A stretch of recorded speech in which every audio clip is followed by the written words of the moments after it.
Berarti ini langsung aja ya dari pertanyaan pertama ya. Siapa? Siapa? Dari Muhammad Raffi. Ini kalau lulusan SMA, jurusan IPS bisa nggak Kak daftar di sana? Izin Kak, izin menjawab. Hah? Untuk berdasarkan pengalaman pribadi saya sendiri, untuk di PKTJ sendiri itu kebanyakan lulusan dari SMA jurusan IPA Kak. I- IPS berarti nggak bisa ya? Emang nggak bisa sih IPS ya. Izin Kak, izin menambahkan Kak. Hah? Baik, jadi dari PKTJ sendiri itu dari syarat dan ketentuan pendaftarannya itu sudah tertera bahwa yang bisa daftar di PKTJ itu yang SMK yang berbau teknik dan lulusan SMA. Jadi untuk yang berbau jurusan IPS itu uh, tidak bisa masuk PKTJ karena di ketentuannya sudah tertera Kak. Hmm. Terus ini dari Tirika, Kak, program diploma 4 MKTJ kan diganti RSTJ. Nah, itu nanti pendidikannya tetap sama. Terus bagi-bagi tips belajar dan latihan buat tes si pencatarnya, Kak. Siap Kak, izin Kak, izin menjelaskan. Jadi D4 MKTJ sama yang sekarang berubah menjadi D4 RSTJ itu ada perbedaan di beberapa mata kuliah di kurikulumnya. Tapi untuk prospek kerja D4 MKTJ dan RSTJ itu masih sama, seperti kita bisa menjadi analisis lalu lintas atau analisis manajemen lalu lintas, Mm-mm. bisa jadi analisis teknik survei, pemeriksa kendaraan, lalu pemeriksa lalu lintas, pengawas transportasi, ataupun penyusun rekayasa lalu lintas Kak. Hmm. Untuk pendidikan kan itu sama, masih 4 tahun ya. Siap Kak, masih sama Kak. Hmm. Terus tips belajar dan latihan buat tes gimana katanya? Kalau kalian kemarin. Izin Kak, izin menjawab. Untuk pengalaman pribadi saya sendiri itu kembali ke diri sendiri. Pertama kita nyiapin dulu mentalnya, kayak apa ya, mungkin kalau kan banyak banget ya Kak itu yang nggak lolos di tes wawancara mungkin karena gugup apa gimana. Ha-ha. Itu pertama ini dulu Kak, apa, belajar ngomong kayak gitu, banyak-banyak belajar ngomong. Terus untuk yang kayak bahasa Inggris, terus matematika, fisika itu juga harus banyak belajar sih Kak, Hmm. kayak gitu. Izin Kak, izin menambahkan.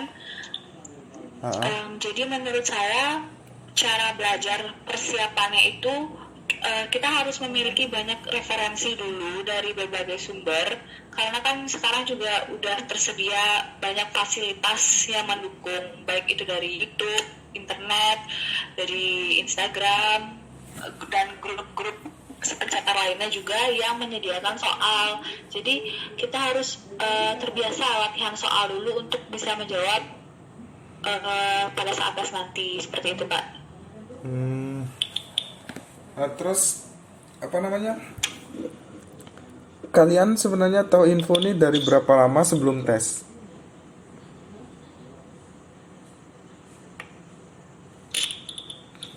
Tahu Siap, info bagaimana Kak? tahu info pendaftarannya tuh berapa berapa lama sebelum kalian tes pertama tuh? Misal sebulan udah emang udah tahu info itu atau gimana? Izin Kak, Mm-mm. izin menjawab. Untuk saya sendiri sebelumnya udah pernah mengenal PKTJ sendiri ya Kak, itu dari temen satu kelas saya, karena kan saya ini gap year Kak, saya lulusan Oh, 2018. ah, ah. Terus saya juga sambil kerja Kak, belajar juga sambil kerja. Oh, berarti Saya kan nanya, gimana Kak?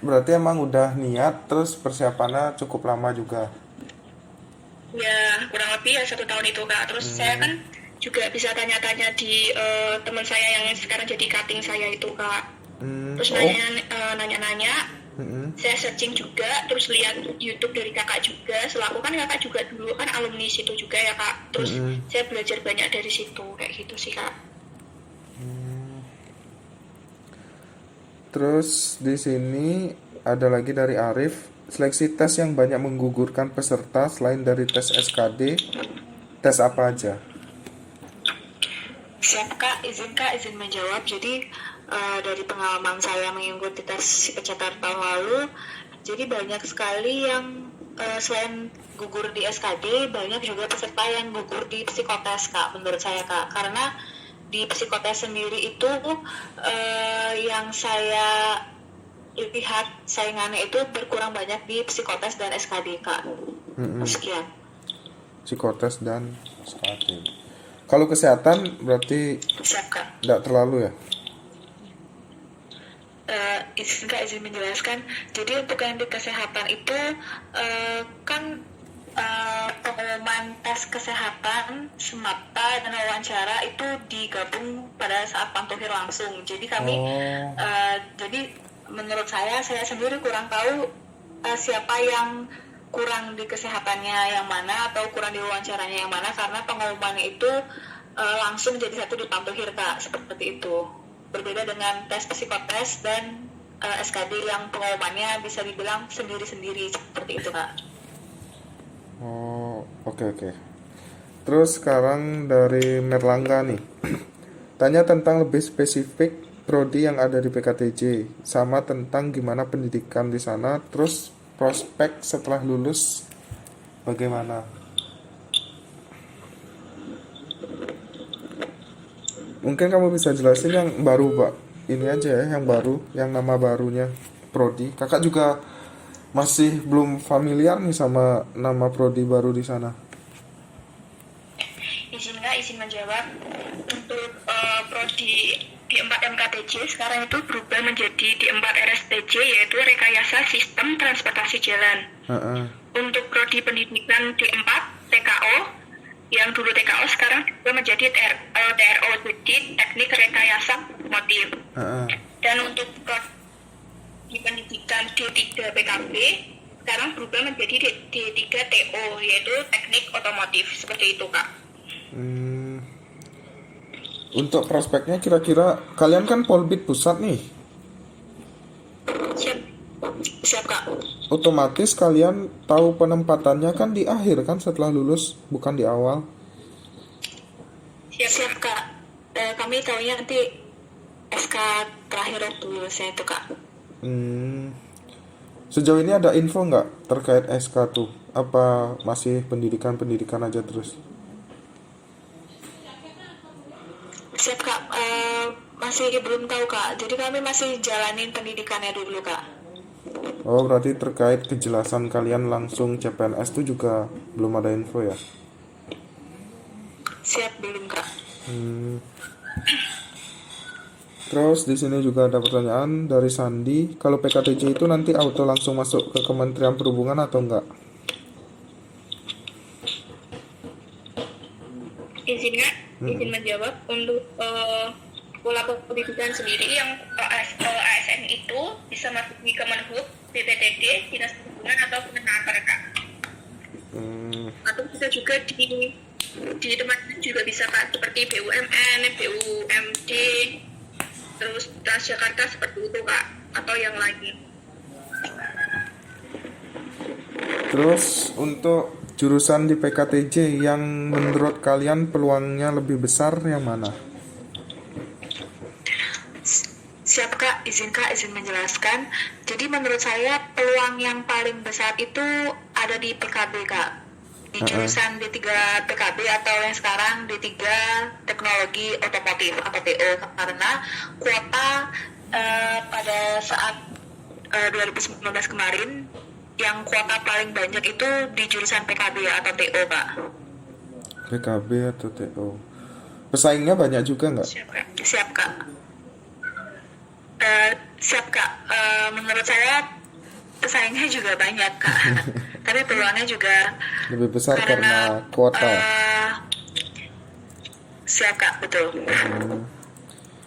izin menambahkan, Heeh. kan mungkin barangkali untuk tiap tahunnya kan kuotanya kan juga berbeda Kak, karena di tahun 2018 itu PKB hanya membuka 2 kelas Kak, sedangkan di tahunnya kita ini PKB membuka 3 kelas. Jadi entah ini kuotanya tetap atau bertambah atau bagaimana juga kurang tahu untuk yang tahun sekarang Kak, seperti itu. Oh iya ya. Oke, oke.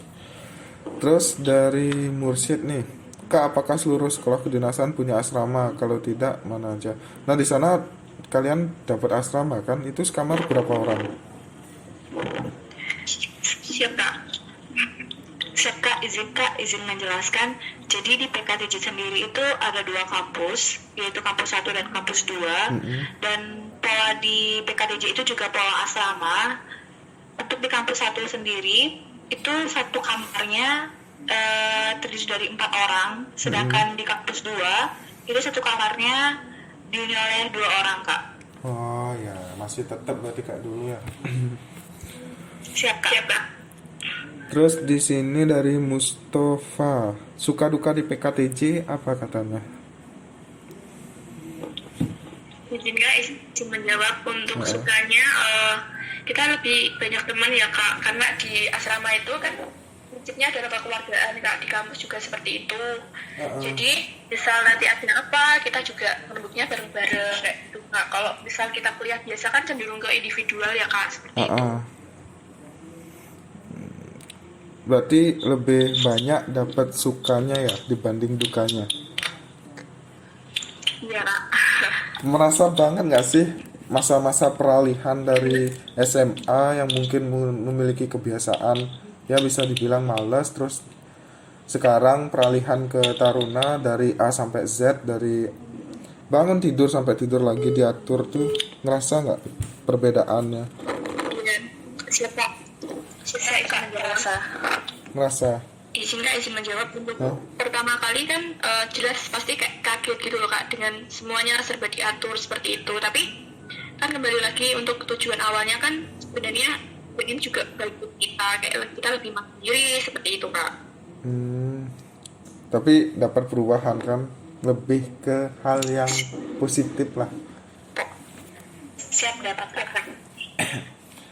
Terus dari Ajeng Ratih, coba dong Kak buat alasan yang kuat PKTJ itu direkomendasikan banget untuk diperjuangkan. Nah, kenapa kalian memilih PKTJ nih katanya?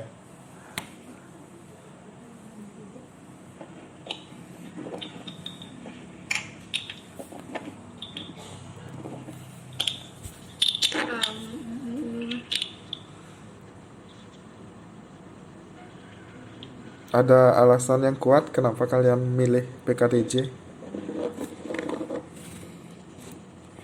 Izin menjawab. Alasan utama saya kenapa pilih PKTJ adalah kayak apa ya Kak? Selama di kota saya ini kayak punya banget kayak lalu lintas yang benar-benar yang susah banget diatur, terus kayak kemacetan seperti itu. Terus saya berpikir gimana saya kuliah atau saya belajar yang prospek kedepannya itu apa ya Kak, bagus gitu loh Kak. Misal kita kuliah biasa ya Kak, jenjangnya belum tentu bagus gitu, tapi kalau misal kita kayak di perhubungan atau apa, semakin tahun itu kan jalan atau apa ya, perkembangan lalu lintas kan juga semakin bertambah ya Kak. Gimana caranya kita ambil apa ya, ambil celah di perkembangan jalan seperti ini Kak, perkembangan lalu lintas seperti ini Kak, seperti itu.